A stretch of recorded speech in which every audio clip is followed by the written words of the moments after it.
In this video, I'm going to show you how to use the Potter USA FSS dies to both form and cut a single piece.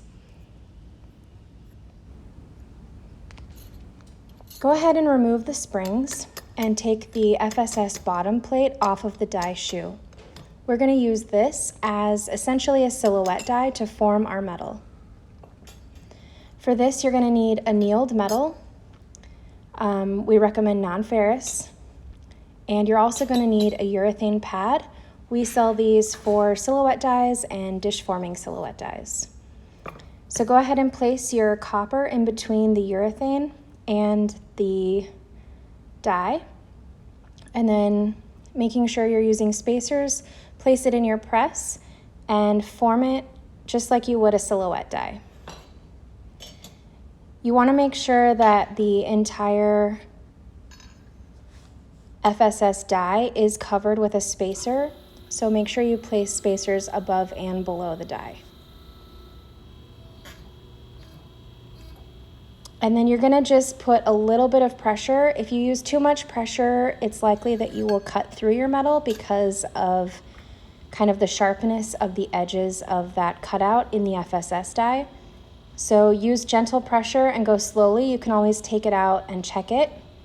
And see if it's formed as much as you want it to, and put it back in if you want it to form more.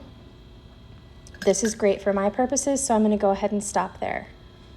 And obviously you can only get as much depth as the die is thick. We use 1/4 inch steel for these dies, so you're never going to get more depth than that doing it this way. Okay, now we're ready to do our cutting, so we're going to assemble the FSS die per the instructions. Go ahead and place the shoe down first, then place the bottom part of the die. Put your copper that you've formed in that die cutout, and then place the top of the FSS die on the pins, making sure that that little cut in the corner is at the bottom left. Make sure your springs are in there, and then go ahead and put the upper part of the die shoe and place it back in the press, and now you're ready to cut your part. So once you've put it under pressure, it will cut. You don't need to go to extremes. It just takes a gentle pressure. As soon as you start to see that urethane squish, you're good. And now I have my skeleton and my part, and I've domed and cut all with a single tool.